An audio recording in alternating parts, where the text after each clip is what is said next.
Здравейте! Какво мислите, че се съдържа в повечето пакетирани храни?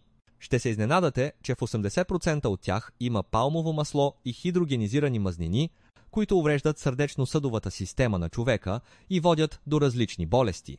Освен че се влагат нездравословни съставки, производителите включват в тях и мононатриев глутамат.